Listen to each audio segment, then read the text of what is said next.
Eita glória! Bom dia, povo de Deus! Como você está?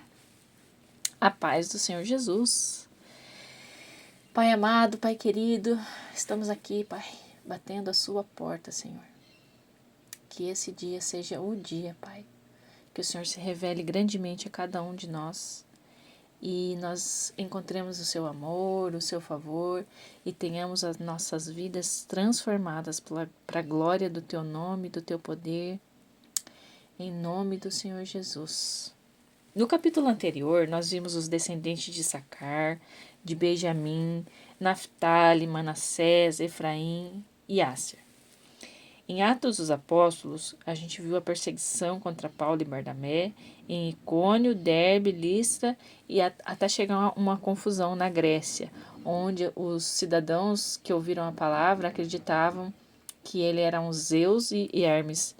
E a gente terminou nessa parte. E agora vai acontecer outra coisa. Em 1 Crônicas 8:9, nós vamos ler que Bereías e Sema foram chefes das famílias que viviam em Aijalon. Eles expulsaram os cidadãos de Gate. Os irmãos deles foram Aiô, Sazaque e Jeremote. Os filhos de Beraías foram Zebadias, Arade, Éder, Micael, Ispá e Joá. Os filhos de Epal foram Zebadias, Mesulão, Isque, Eber, Ismerai e os Islias e Jobabe. Os filhos de Simei foram Jaquim, Zicre, Zabdi, Elienai, Ziletai, Eliel, Adaías, Beraías e Sinirate. Os filhos de Sazaque foram Espã, Eber, Eliel, Abdon, Zicre, Anã, Ananias, Elão, Antotias, Ifidéias e Penuel.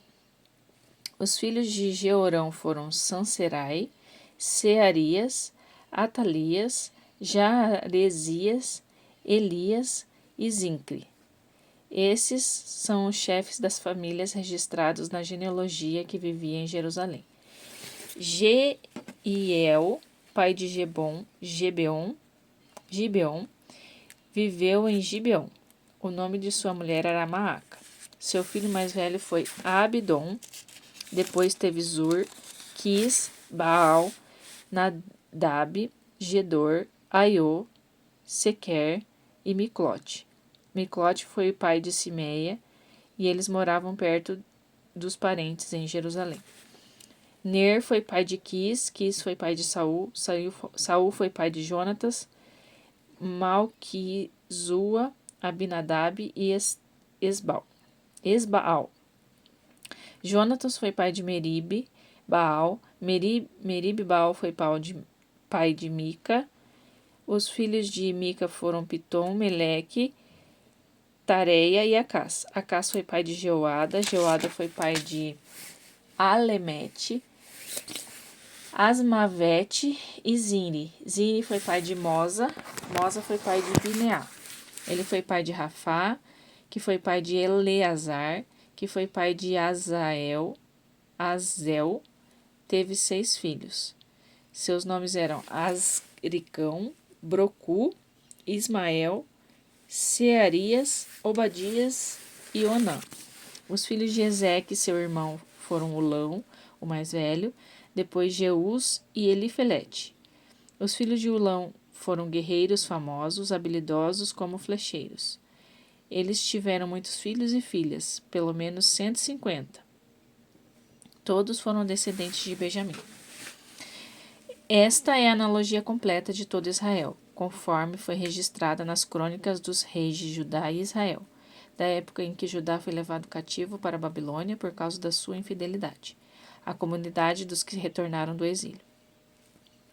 Os primeiros israelitas a retornar do exílio foram para suas casas e as cidades foram os sacerdotes. Os levitas e os oficiais do templo. Dentre os descendentes de Judá, Benjamim, Efraim e Manassés, que retornaram para Jerusalém, estavam Utai, filho de Amiúde, filho de Omri, filho de Iri, filho de Bani, da descendência de Pérez, filho de Judá. Dos descendentes de Selá estavam Asaías, o filho mais velho, e seus descendentes da família de Zera estava Jeuel. Havia um total de 690 descendentes de Judá. Dos descendentes de Benjamim estavam Salu, filho de Mesulão, filho de Odavias, filho de Asenua, Ibinéias, filho de Georão, Elá, filho de Uzi, filho de Micre, Mesulão, filho de Cefatias, filho de Reruel, filho de Ibnias. Foram 956 benjamitas. Todos eram chefes de suas famílias. Dos sacerdotes estavam Jedaía, Jeioribe, Jaquim, Azarias, filho de Uquias, filho de Mesulão, filho de Zadok, filho de Meiraiote, filho de Aitube, que era chefe encarregado da casa de Deus. Adaías, filho de Georão, filho de Passur, filho de Malquias, filho de Massai, filho de Adiel, filho de Jazera, filho de Mesulão, filho de Mesilimite, filho de Imer. Eram 1.760 sacerdotes. Todos eram chefes de famílias e homens habilidosos e experientes no ofício de adorar a Deus. Dos levitas estavam Semaías, filho de Azube, filho de Azricão, filho de Asabias, um meratita, Baquerracar, Eres, Galau, Matanias, filho de Mica, filho de Zirim, filho de Asaf, Obadias, filho de Semaías, filho de Galau, filho de Gedutum, e Beraías, filho de Asa, filho de Elcana, que vivia nos povoados dos Netofatitas. Os responsáveis pela segurança eram Salu, Acube, Talmon, Aimã e seus irmãos. Salum era o chefe. Até hoje, eles são os guardas da porta do rei, a leste. Também vigiavam os acampamentos das famílias dos levitas. Salum, filho de Coré, filho de Abiasaf, filho de Corá e seus parentes, entre os coreitas, eram encarregados da guarda da entrada da tenda, assim como seus antepassados vigiavam a entrada do acampamento de Deus. Antigamente, Finéias, filho de Eleazar, era encarregado dos guardas, e Deus estava com ele. Depois, Zacarias, filho de Meselemias, foi designado guarda da entrada da tenda do encontro. O total dos escolhidos para a guarda eram 212 homens, oficialmente registrados na genealogia dos seus povoados. Davi e Samuel, o vidente, os escolhera a dedo, por serem confiáveis. Eles e seus descendentes tiveram a responsabilidade permanente da segurança da entrada da casa de Deus, o lugar de adoração. Os guardas principais eram posicionados nas 4 entradas, leste, oeste, norte e sul. Seus parentes dos povoados eram escalados para o dia de folga dos guardas. Os 4 guardas principais eram encarregados da segurança nos 7 dias da semana. Como levitas, eram também responsáveis pela segurança de todos os suprimentos e valores armazenados na casa de Deus. Eles vigiavam a noite inteira e tinham as chaves para abrir as portas toda manhã. Alguns eram encarregados dos utensílios do serviço do templo. Eles conferiam todos os utensílios quando os guardavam e quando os tiravam. Outros eram encarregados do material do santuário, da farinha, do vinho, do azeite, do incenso e das especiarias. Alguns sacerdotes tinham a função de misturar os óleos para preparar o perfume. O levita Matitias, filho mais velho de Salum, o coreíta, era responsável por assar os pães para a oferta. Alguns dos seus parentes coatitas eram encarregados de preparar os pães que eram postos na mesa todos os sábados. Havia também os músicos, todos chefes de famílias levitas. Eles tinham moradias permanentes no templo, porque as suas obrigações cobriam as 24 horas do dia. Por este motivo, eram dispensados de outras atribuições. Eles eram chefes de famílias levitas, conforme o registro de suas genealogias, e moravam em Jerusalém. Atos dos Apóstolos, capítulo 14 e 15. Quando Barnabé e Paulo perceberam o que estava acontecendo, trataram logo de impedi-los. Sacudindo os braços, interromperam a procissão, dizendo: O que é isso? O que vocês pensam que estão fazendo? Não somos deuses. Somos homens como vocês e estamos aqui para trazer a mensagem para convencê-los a abandonar essas superstições e abraçar o Deus vivo. O Deus que nos fez tudo e muito mais, o céu, a terra e tudo que há neles. Nas gerações antes de nós, Deus permitiu que cada povo seguisse o seu caminho. Mesmo assim, não os deixou sem pista de sua existência, pois é o autor da bela criação. Derrama a chuva e concede grandes colheitas. Se vocês estão alimentados e de coração alegre, isso é evidência de uma bondade que não merecem. Com tal protesto enérgico e com dificuldade, os dois conseguiram impedir o sacrifício que os teria honrado como deuses. Logo depois, alguns judeus da Antioquia e de Icônio apareceram na cidade e induziram a multidão a se revoltar contra eles. Eles surraram Paulo até deixá-lo inconsciente, arrastaram-no para fora da cidade e, pensando que estava morto, deixaram ali. Quando os discípulos chegaram ao lugar em que o apóstolo estava, ele voltou a si e se levantou, retornou à cidade e no dia seguinte partiu para Derbe com Barnabé. Tempos difíceis. Depois de proclamar a mensagem em Derbe e estabelecer um bom grupo de discípulos, eles refizeram o caminho até Listra, depois até Icônio e em seguida a Antioquia, encorajando os discípulos e exortando-os a prosseguir na fé e não desistir. Também deixaram claro a todos que não seria fácil. Todo o que está a caminho do reino de Deus enfrentará tempos difíceis. Paulo e Barnabé aconselharam líderes de cada igreja.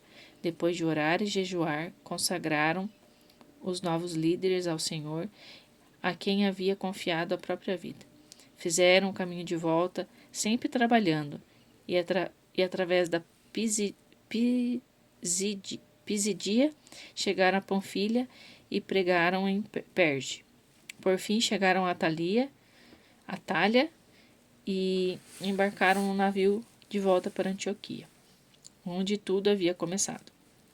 Tinham sido enviados pela graça de Deus e agora estavam são e salvo em casa, pela graça de Deus, depois de fazer um excelente trabalho. Na chegada, reuniram a igreja e apresentaram um relatório da viagem, contando em detalhes como Deus tinha usado para escancarar a porta da fé para que a gente de todas as nações pudessem entrar. Ficaram ali um tempo, descansando com os discípulos. A porta se abre para os de fora.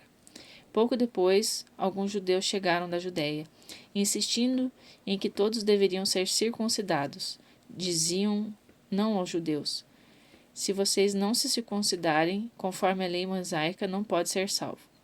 Paulo e Barnabé protestaram. A igreja decidiu resolver a questão enviando Paulo e Barnabé e os outros discípulos para apresentar o problema aos apóstolos e líderes em Jerusalém. No caminho, enquanto viajavam pela Fenícia e Samaria, eles anunciavam a todos. A mensagem se abrira para todos os povos. Os que ouviam a novidade se alegravam. Notícia maravilhosa. Quando chegaram a Jerusalém, Paulo e Barnabé foram muito bem recebidos pela igreja e pelos apóstolos e líderes.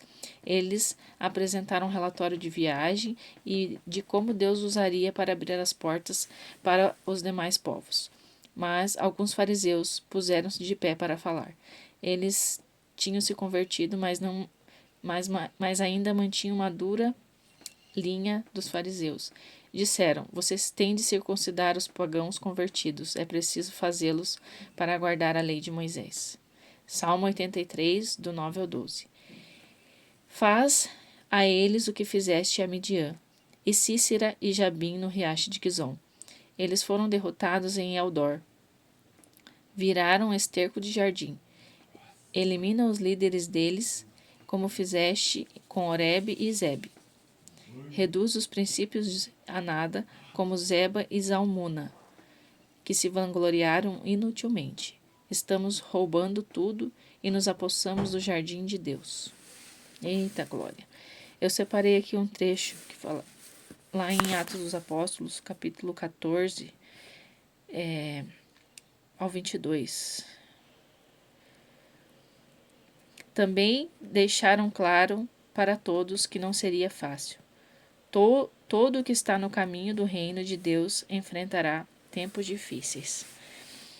Aleluia. Glória a Deus. Pai, eu quero te agradecer, Senhor, porque através desses tempos difíceis nós podemos cada vez mais nos aproximar do Senhor e olhar para cima e depositar a nossa confiança no Senhor, nossa esperança em Ti, Pai. Muitas vezes não é fácil, Pai, confiar no Senhor. Não é fácil, Pai, acreditar em milagres num tempo tão difícil que vivemos hoje, onde nós somos imediatistas, queremos as coisas para a nossa hora. Mas hoje, Pai, através dessa palavra, que teremos tempos difíceis, o Senhor não nos enganou, o Senhor nos promete, Pai, o Senhor Jesus, o Senhor nos dá esperança de que tem um lugar separado para nós. Nós que cremos na Tua palavra, Senhor, cremos nas promessas que aqui estão. E é por isso que estamos aqui, Pai, lendo-as todos os dias, para cada vez mais firmar os nossos passos na Tua rocha, Pai, que é Jesus. E que nós temos o nosso auxiliador, que é o Espírito Santo, que nos ajuda, nos consola, nos conforta, nos ensina, nos exorta, nos convence, e é por isso, Pai, que nós estamos aqui, Senhor, porque nós te amamos e queremos mais do teu reino ainda nessa terra, até que nós cheguemos ao nosso lugar com o Senhor, Pai. Essa é a minha oração hoje em nome do Senhor Jesus, que o Senhor possa alcançar mais pessoas, que o teu reino possa avançar aqui na terra, Pai, para que o Senhor Jesus volte logo. Maranata, Senhor Jesus.